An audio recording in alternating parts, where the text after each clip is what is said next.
Hello everyone. तो सोनू राज ने comment किया कि भैया इस पेपर को आप पूरा सॉल्व करें। तो ये पेपर है कक्षा 10 की गणित का पेपर है। इसका कोड है 822 CA करके। तो उन्होंने कहा कि भैया इस पेपर को पूरा सॉल्व कर दीजिए।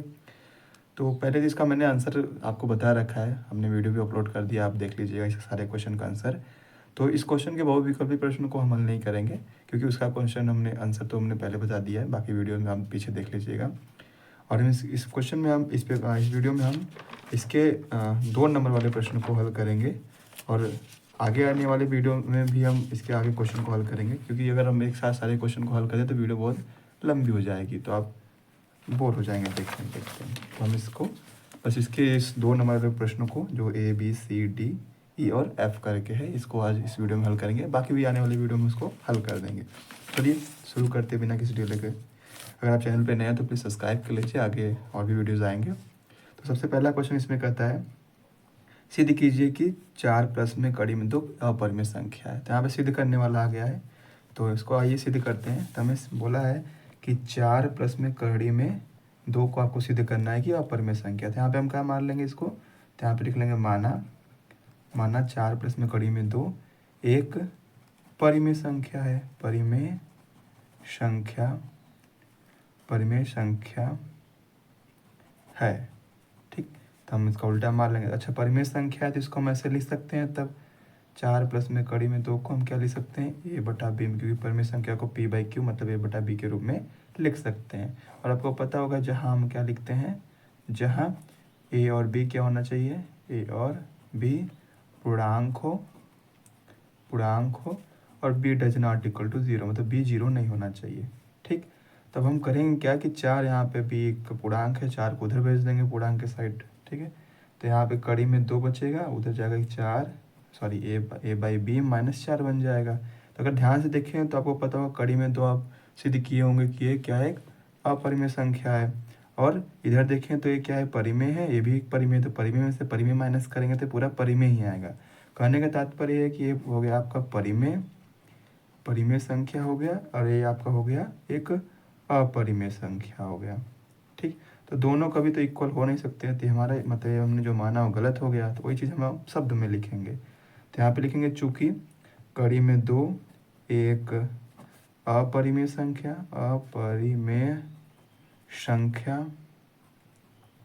और A/B -4 एक परिमेय संख्या है। अतः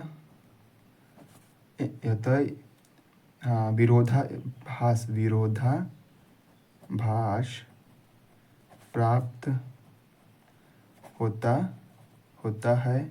इसलिए 4 प्लस में कड़ी में 2 एक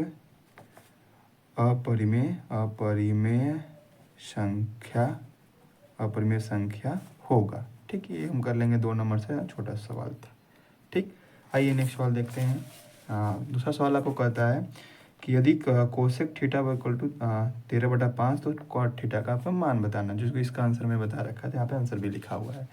तो आइए इसको अभी हल करते हैं, देखते हैं कैसे होगा।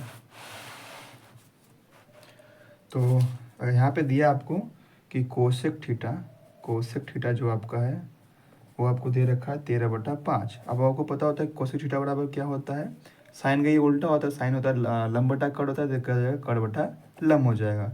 अगर ध्यान से दें तो यहाँ पे कड़ आपको 13 दे रखा है, लंब आपको 5 दे रखा है। तुलना कर लेंगे तो मतलब हमें आधार निकालना पड़ेगा। ठीक, आधार के लिए करेंगे क्या, पाइथागोरस लगा देंगे, तो होता क्या, कड़ी में क्या आ जाएगा, कड़ का स्क्वायर माइनस लंब का स्क्वायर आ जाएगा। ठीक, तो यहाँ पे कड़ का स्क्वायर मतलब 13 का स्क्वायर करना पड़ेगा, तो 169 आ जाता है 13 का, और 5 का स्क्वायर करेंगे तो 25 आ जाता है। ठीक, और यहाँ पे घटा देंगे तो हमें कड़ी में 144 मिलेगा, जो कि होता है 12। कहने का मतलब कि हमें आधार कितना मिल गया, 12 मिल गया।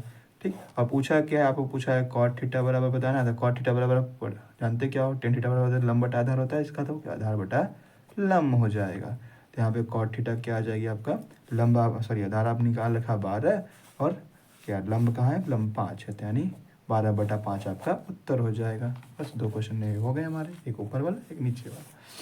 आइए नेक्स्ट क्वेश्चन देखते हैं। फिर पूछता है अगला क्वेश्चन C नंबर कि 14 सेमी त्रिज्या वाले एक वृत्त के त्रिज्य खंड का क्षेत्रफल ज्ञात कीजिए जिसका कोण 30 अंश दिया है। इसका आंसर ये रहा जो कि बता चुके हैं। तो इसको आइए हल करते हैं। ये भी बहुत सिंपल सा 2 नंबर क्वेश्चन पूछा है। तो इसमें बोला कि एक वृत्त है, यहाँ पे एक वृत्त है, ठीक है, और एक त्रिज्य खंड बन रहा है जिसमें कोण बन रहा है 30 अंश का, और इसकी त्रिज्या 14 सेंटीमीटर दे रखी, इधर भी और इधर भी त्रिज्या। इसका क्षेत्रफल आपको निकालना है। आपको फार्मूला पता ही होगा, त्रिज्यखंड का क्षेत्रफल का सूत्र क्या होता है, θ/360 और इंटू पाई आर स्क्वायर होता है। ठीक, बस जहाँ मान रखे तहाँ ये हल हो गया। थीटा का मान 30 और 360 नीचे, इंटू पाई का मान 22/7 रखते ही है, और त्रिज्या आपका 14 दे रखा है। 14 गुणे 14 क्यों 2 बार, क्योंकि स्क्वायर लगा है। 7 से काटेंगे 7 दूनी के 14, 2 आ गया। इसको काटेंगे तो 0 0 से मान लो काट देते हैं, और 3 से काटते हैं 12 बार में ना, 12 3 36 होता है, 12 बार में कट गया। फिर इसको काट देते हैं, ये 2 से काटेगा 7 यहाँ पे आ जाएगा, यहाँ पे 6 बचेगा। फिर इसको 2 से काट देंगे तो यहाँ 3 बचेगा, यहाँ पे 11 आ जाएगा। तो ऊपर गुणा करेंगे तो 11 गुणे 7 77, 77 दूना का 154 होता है। 154 बटा का नीचे 3, अच्छा क्षेत्रफल है तो सेंटीमीटर स्क्वायर लगाना ही पड़ेगा। ये हमारा आंसर हो गया 2 नंबर का। ठीक, आगे देखते हैं नेक्स्ट क्वेश्चन। एक सेकेंड, कॉपी को एडजस्ट कर लेते हैं। फिर क्या क्वेश्चन पूछता है, हाँ माध्यिका निकालने को बोल रहा है। बड़ा सा टेबल आपको बना कर रखा है, तो चलिए निकालते हैं। इसका आंसर 28.5 आएगा। तो अगर जगह नहीं है थोड़ा सा ये, हाँ ठीक। तो माध्यिका निकालना है तो पहले इसको हम बना देते टेबल को सीधा बनाएंगे ऐसे। तो माध्यिका निकालना है तो फटाफट टेबल ड्रॉ कर देंगे। तो यहाँ पे वर्ग अंतराल लिखा है, तो यहाँ पे वर्ग अंतराल, ठीक, कितना है भाई, 0 से 10 तक, फिर 10 से 20, 20 से 30 दे रखा है, फिर 30 से 40 दे रखा है, देन 40 से 50, फिर 50 से 60, ठीक, 50 से 60 यहाँ पे ख़त्म। फिर इसमें आपको दिया है बारंबारता, मतलब इसको F से लिखते हैं, ठीक। दे रखा है 5, 8, 20, 15 और 7 और 5 दे रखा है। अब हम क्या बनाए पे यहाँ पे, हम CF मतलब संचयी बारंबारता बनाएंगे, ठीक। आप अच्छे से लिख लीजिएगा, मैं रफली समझा रहा हूँ आपको। हाँ, संचयी बारंबारता बनाते कैसे, पहले 5 को उतार लेते हैं, फिर 5 को इसमें जोड़ेंगे 13 आ जाएगा, फिर 13 को 20 में जोड़ के लिखते हैं, आई थिंक 33 आ जाएगा। 33 को 15 में जोड़ के लिख देंगे तो 33 15 आपका 5 38 और 48 आ जाएगा। 48 और 7 55 हो जाता है, 55 5 60 हो जाता है, ठीक। जो नीचे आता है वही आपका n होता है। n/2 अगर हम निकालेंगे, क्योंकि n होता है ये, n/2 निकालना होता है, तो n/2 मतलब 60 बटा का 2, तो 30 आ जाएगा। n/2 मतलब n/2 30 आया, तो 30 कहाँ पे आएगा, 30 यहाँ पे, ये 13 तक खत्म हो जा रहा है, 33 तक खत्म हो रहा है, मतलब इस 30 के अंदर है, मतलब ये हमारा क्या बन जाएगा, ये माध्यिका वर्ग बन गया। पहले तो माध्यिका वर्ग बनाना ही पड़ेगा ना। तो इसमें क्या क्या मिलेंगे हमें मिल जाएगा L क्या होता है, 20 हो जाएगा, लोअर लिमिट जिसे बोलते हैं, निम्न सीमा। और H क्या हो जाएगा, इनके बीच में कितने गैप है, 10 का गैप है भाई। A क्या है, F है, तो यहाँ पे F का मान हो जाएगा 20 क्या हो जाएगा। और हमें CF क्या होगा, CF जस्ट इसके पहले का लेते हैं 13, ठीक। और आपको सूत्र पता ही होगा, सूत्र क्या होता है माध्यिका निकालने के लिए, माध्यिका बराबर क्या हो जाता है, L प्लस में ब्रैकेट में n/2 माइनस CF अपान में F इंटू H, ये आपका सूत्र होता है। बस मान रखो और हल कर दो। तो L का मान 20 प्लस में n/2 का मान 30 डायरेक्ट रख देते हैं, माइनस CF का मान 13 बटा 20, F का मान इंटू H का मान 10। अब 20 को 10 से काट देंगे तो नीचे 2 आ जाएगा, ऊपर घटा देंगे तो 17 आ जाएगा। तो 20 प्लस में 17 बटा का 2, और 17 को आधा कर देंगे तो कितना आ जाएगा, आधा मतलब बाई 2 करेंगे तो 8.5 आएगा। तो जोड़ देंगे तो 20 8.5 कितना होगा, 28.5 डायरेक्ट आ जाएगा आपका आंसर, जो कि पहले से हमने करके रखा था, ठीक। आई होप समझ में आ गया। अगले 2 क्वेश्चन भी और देख लेते हैं। एक सेकेंड, पेज भर दिया जाए।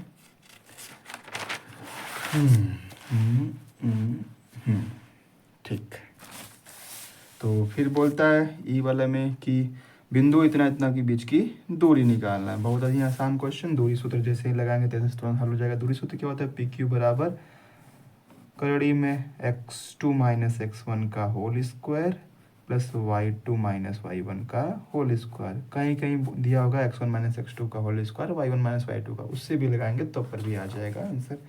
अगर ध्यान से देखें तो हमें भी क्या दे रखा है कि x1 आपको दे रखा है, साइड में इसको रखे भी करते हैं, तो यहाँ पे x1 माइनस 5, x2 क्या दिया है -1। तो अगर यहाँ पे अगर रखें तो x2 दिया है -1 और x1 दिया है -5, यहाँ +5 बन जाएगा और स्क्वायर लगा देंगे। प्लस y2 दिया है 3 और y1 दिया है 7, तो 3 माइनस 7 बन जाएगा, होल स्क्वायर बन जाएगा। बस अब काम ख़त्म। अब जैसे ही इसका कितना आ जाएगा, -1 प्लस 4 का स्क्वायर बन जाएगा, ये भी 4 घट के आएगा, 4 का स्क्वायर बन जाएगा, ये भी 16 प्लस में 16 बन जाएगा, 16 16 32 हो जाएगा। तो 32 कड़ी में क्या लिख सकते हैं, 4 कड़ी में 2 लिख सकते हैं। क्यों? क्योंकि इसको क्या लिख सकते हो भाई, 16 गुणे 2 लिख सकते हो, 16 को 4 बन के बाहर निकाल लेंगे और लगा देंगे मात्रक। तो ये आपका बीच की दूरी क्या आ गई, 4 कड़ी में 2 आ गई। लास्ट क्वेश्चन आपसे पूछ रहा है, बिंदुओं 2, y और 10, 3 के बीच की दूरी आपको दे रखा है, तो y का मान आपसे पूछ रहा है, उल्टा सवाल ही। बस यहाँ पे आपको दूरी दे रखा है, बस इसके जस्ट बगल में कर लेते हैं। फिर से वही दूरी सूत्र लगाएंगे, पी क्यू बराबर करड़ी में क्या होता है, इस बार क्या करते हैं x1 माइनस x2 वाले से लगाते हैं, उससे भी आंसर आता ही है। और यहाँ पे y1 माइनस y2, ठीक, इससे लगाते हैं। और ध्यान देंगे आपको बीच की दूरी दे रखा है, कितना दे रखा है बीच की दूरी, बोला है 10 है। तो यहाँ पे पी क्यू जहाँ पे क्या लिख देंगे, 10 लिख देंगे। और बाकी मान रखते हैं ध्यान से, ध्यान बोला है हमने क्या लिखा है, x1 ना, x1 का मान आपको दे रखा है यहाँ पे 2, y1 का मान दिया है, सॉरी x1 का मान 2 व x2 का मान 10 दिया है। तो यहाँ पे क्या आ जाएगा, 2 माइनस 10 का होल स्क्वायर, और प्लस में यहाँ पे क्या दे रखा है, y1 का मान, यहाँ पे y और y2 3 देखा है, तो y माइनस 3 का होल स्क्वायर। बस, और करड़ी को इधर भेज देते हैं तो क्या हो जाएगा, स्क्वायर हो जाएगा। तो यहाँ पे क्या हो जाएगा, 10 100 का 10 का स्क्वायर 100 हो जाता है, 100 हो जाएगा, घटा देंगे तो 8 हो जाएगा, सॉरी -8 होगा, फिर उसका स्क्वायर करेंगे 64 हो जाएगा, क्योंकि माइनस का स्क्वायर करते तो प्लस आ जाता है, ठीक। और प्लस में y माइनस 3 का होल स्क्वायर हो जाता है। और 64 को इधर भेज के घटा लेते हैं तो घट जाएगा, तो 100 में से 64 जाता है 36 आ जाएगा। और यहाँ पे y माइनस 3 का होल स्क्वायर बन जाएगा। हमें y निकालना है तो स्क्वायर उधर भेजेंगे तो करड़ी बन जाएगा। तो क्या मिल जाएगा, y माइनस 3 बराबर कड़ी में 36 बन जाएगा। इसको हमने सीधा करके भी लिख लिया। और कड़ी का मान आपको पता है प्लस माइनस में ही आता है, और 36 हो जाता है, 6 आ जाता है। तो y माइनस 3, तो अब करेंगे क्या, एक बार प्लस लेंगे, एक बार माइनस लेंगे, y माइनस 3 बराबर 6 ले लेते हैं, एक बार क्या ले लेंगे, y माइनस 3 बराबर -6 ले लेते हैं। y का मान आपको निकालना है तो 3 को तो भेजेंगे तो +3 बन जाएगा, तो फिर 9 बन जाएगा जुड़ करके। और यहाँ पर y का मान है माइनस में तो 3 उधर भेजेंगे +3 बन जाएगा, तो -6 + 3 कितना हो जाएगा आपका, -3 बन जाएगा। तो y का मान 2, तो यहाँ पर y का मान 2 ठो आएगा, एक ठो 9 आएगा, एक ठो -3 आएगा। तो ये रहा आपके 2 नंबर वाले प्रश्नों का सभी का हल, अब तक हमने कर दिया। तो आई होप आपको समझ में आया होंगे। देख लीजिए एक बार फिर से सारे सवाल, ये पहला सवाल था और ये दूसरा सवाल था यहाँ पे, फिर यहाँ तीसरा, या फिर माध्यिका निकाला फिर हमने ये 2 सवाल फिर हमने हल किया। ठीक, आई होप आपको वीडियो समझ में आए होंगे। अगर आपको अच्छा लगा तो चैनल सब्सक्राइब कर लीजिए बाकी ऐसे और वीडियोज़ के लिए, और अपने दोस्तों को शेयर कर लीजिए। बाकी पार्ट हम जल्दी हल करेंगे इसकी, अगली वीडियो हम इसके 4 नंबर वाले क्वेश्चन को हल कर देंगे, फिर आगे आने वाले 6 नंबर वाले क्वेश्चन को हल करेंगे। जल्दी आपको वीडियो मिल जाएंगी। तब तक के लिए जय हिंद, जय भारत।